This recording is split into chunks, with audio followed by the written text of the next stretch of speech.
Parenthèse. Parlons vrai. La quiétude est accessible à tous. Offrez-vous 10 minutes de parenthèse. Une parenthèse hebdomadaire. Une parenthèse pour découvrir et changer de regard. Une parenthèse rien qu'à vous.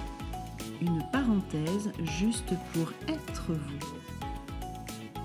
Bonjour Aurélie. Bonjour Solange, tu vas bien? Je vais très bien et toi? Mais écoute, très bien. Contente de partager ce petit café avec toi. Et également, plaisir partagé. Écoute, merci. Alors, Eh bien écoute, depuis la semaine dernière, j'ai eu plein de choses qui se sont passées. Et notamment une discussion très intéressante avec un client au sujet de la réussite et du succès. Une différence notoire, hein. Et je me suis dit que ce serait bien qu'on puisse en parler toutes les deux, que ça puisse faire l'objet vraiment d'un thème, d'un sujet. À mon sens, ça apporte du concret. On a pu, avec ce client, alors on a beaucoup ri parce que je pense qu'il avait une vision un petit peu tronquée de ce qu'était le succès. Et pour lui, la réussite, c'était l'ambition, c'était réussir à tout prix, c'était prouver que, etc. Alors que c'était complètement le contraire. Qu'est-ce que tu en penses? donc on est là pour en parler vrai, Oui? hein, sans être perché. On est bien d'accord, comme d'habitude. Alors, la réussite et le succès. Attends, stop. On va pas couper, c'est génial ça. D'accord. Moi j'adore. Alors donc parlons vrai, Ne soyons pas perchés. Allez, on y va. Alors, réussite et succès. Différence y a-t-il entre la réussite et le succès? C'est ça. Comment nous allons pouvoir développer notre capacité à réussir les choses Tout à fait. et également comment pouvoir développer notre succès. Donc ce sont les 3 points que nous allons voir aujourd'hui. Bon, d'accord. Parfait. Définition, réussite, succès. Est-ce que toi tu fais une différence entre les deux? Alors oui, pour moi, il y a une vraie différence. La réussite, ça vient de soi. C'est quelque chose de très personnel. Tandis que le succès, c'est avoir besoin aussi de l'autre pour pouvoir valider un succès, une fierté, une réussite. Donc en fait, c'est vrai qu'on est un petit peu à la frontière entre les deux. Pour autant, il y a une vraie différence. Tu es d'accord avec moi? Je suis complètement d'accord. Pour développer un petit peu plus, pour moi, la réussite, c'est vraiment un ressenti personnel, c'est un ressenti interne. Je réussis quelque chose, je le ressens à l'intérieur de moi. Il y a vraiment cette notion de pétillement des cellules quand on réussit quelque chose. Alors, il y a des ressentis qui peuvent être différents. Ça peut être de la légèreté, ça peut être de la densité, ça peut être plein de choses. Mais c'est vraiment, je réussis et ça correspond à mes valeurs. Ça correspond vraiment à qui je suis au plus profond de moi-même. Alors que le succès, je peux avoir énormément de succès. Il peut y avoir, je sais pas, je prends un chanteur par exemple ou un comédien qui peut avoir énormément de succès, c'est-à-dire d'attention de l'autre par rapport à soi et une validation d'autrui par rapport à une action quelconque. Pour autant, il peut ne pas être dans je n'ai pas réussi la performance que je souhaitais réussir. Donc c'est ça la différence. C'est vraiment la réussite, c'est un ressenti interne, intime, personnel, et le succès va être effectivement en fonction du regard d'autrui et de la validation d'autrui par rapport à une action précise. Est-ce que ça veut dire qu'on peut avoir du succès et pour autant pas avoir le sentiment de réussite? Exactement. Donc c'est pour ça, voilà. Là, on touche à des sujets comme la confiance en soi, l'estime de soi. Hein. Tout à fait. On aura l'occasion d'en reparler, c'est vrai. Reparlera. Mais franchement, c'est très puissant.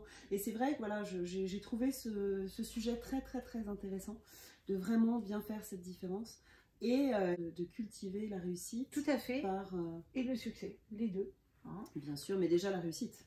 Alors la réussite, donc comment justement pouvoir développer ce ressenti de fierté intérieure. Alors la fierté n'est pas prise ici dans le sens orgueil, hein, je me la pète, c'est pas ça du tout, hein, mais c'est vraiment cette satisfaction interne, ce ressenti que l'on a à l'intérieur de nous. Et d'ailleurs la méthode du docteur Vitoz dans cette partie réceptivité, prise de conscience de ce qu'on ressent, etc., nous permet de développer justement nos capacités à réussir. Oui.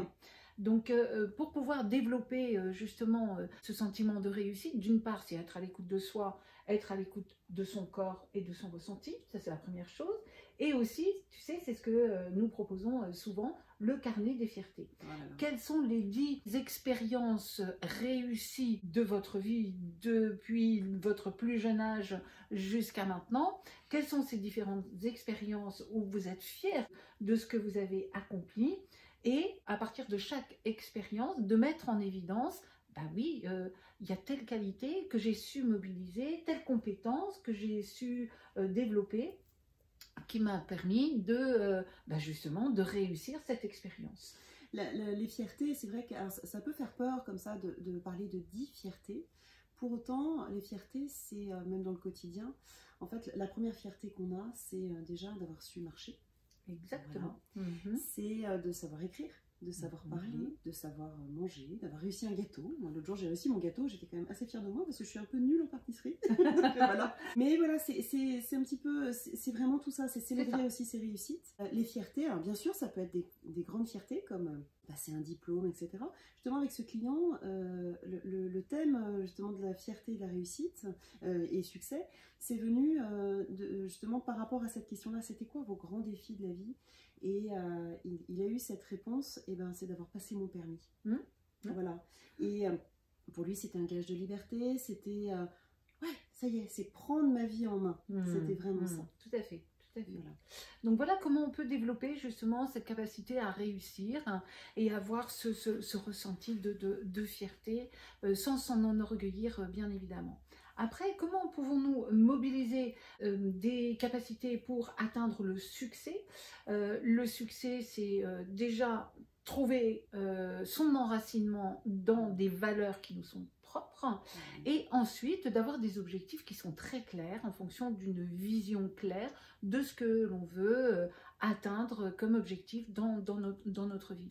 D'où la nécessité de façon régulière, ça peut être de façon mensuelle, ça peut être de façon annuelle, de faire vraiment un point sur quelle est la vision de ma vie, qu'est-ce que je veux atteindre quel objectif. Voilà. Les vision boards sont très très bien pour ça, pour justement avoir un regard quasi quotidien sur, voilà, ça c'est ma vision, ça c'est l'objectif que je veux atteindre et qu'est-ce que je peux mobiliser comme qualité, comme compétence pour pouvoir atteindre cet objectif. Vision board, que tout le monde comprenne bien, c'est donc le tableau de visualisation. C'est vraiment quelque chose qui est un outil très puissant. Tout à fait. Voilà, qui permet de transformer effectivement des envies en vrais objectifs. Et en actes. Et en actes, forcément. Forcément. Oui, pour moi, c'est vrai qu'un objectif, mais ça, tu sais, c'est issu de la banque. Donc, voilà, c'est ça. Qui dit objectif, dit forcément le dépasser. C'est ça. On est d'accord. Bon, très bien. Mais écoute, je crois qu'on a vu pas mal de choses déjà. Oui, tout à fait, par rapport à cette notion de réussite et de succès. Voilà. Donc, de toute façon, on en reparlera très vraisemblablement. Il n'y a pas de souci. Toujours dans l'objectif de parler vrai. Et de ne pas être perché. À la semaine prochaine, Aurélie. À la semaine prochaine. Au revoir.